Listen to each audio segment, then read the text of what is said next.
అవసరం కోసం బతిమాలడం, అది తీరాక పక్కన పెట్టేయడం అమెరికా నైజం.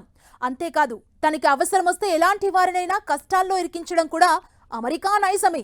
ప్రత్యేకించి అమెరికా ప్రస్తుత అధ్యక్షుడు ట్రంప్ మాత్రమే కాదు, ఆయన యంత్రాంగం కూడా అలానే ఉంది.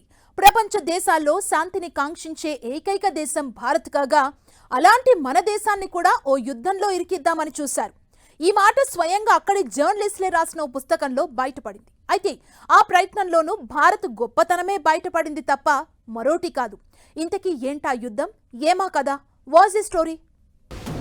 వీసాలు, గ్రీన్ కార్డ్ అప్లికేషన్ల ఫీజులే కాదు, అమెరికా భారత్ ని ఇరికించేందుకు భారీ ప్లానే వేసిందా?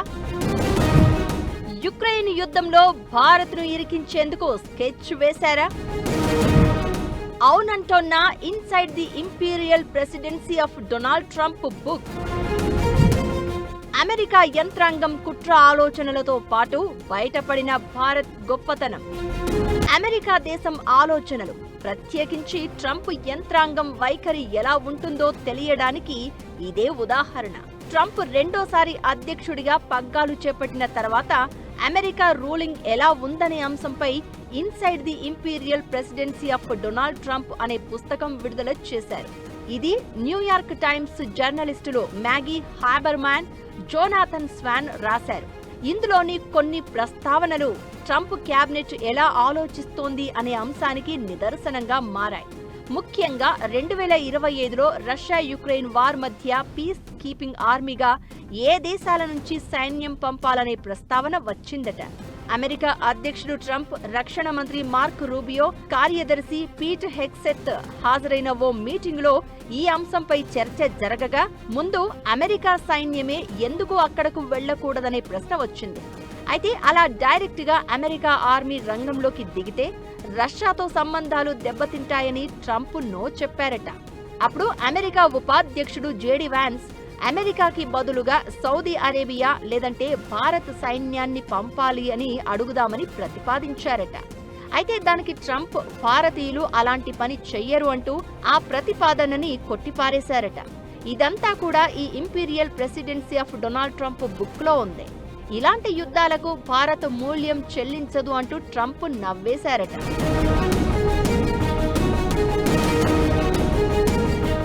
ఇక్కడే ఓ విషయం గుర్తు తెచ్చుకోవాలి. 2024 అధ్యక్ష ఎన్నికల ప్రచారంలో ట్రంప్ తానసలు ప్రెసిడెంట్ గా ఉంటే రష్యా యుక్రెయిన్ యుద్ధమే జరిగి ఉండేది కాదని ఊదరగొట్టారు.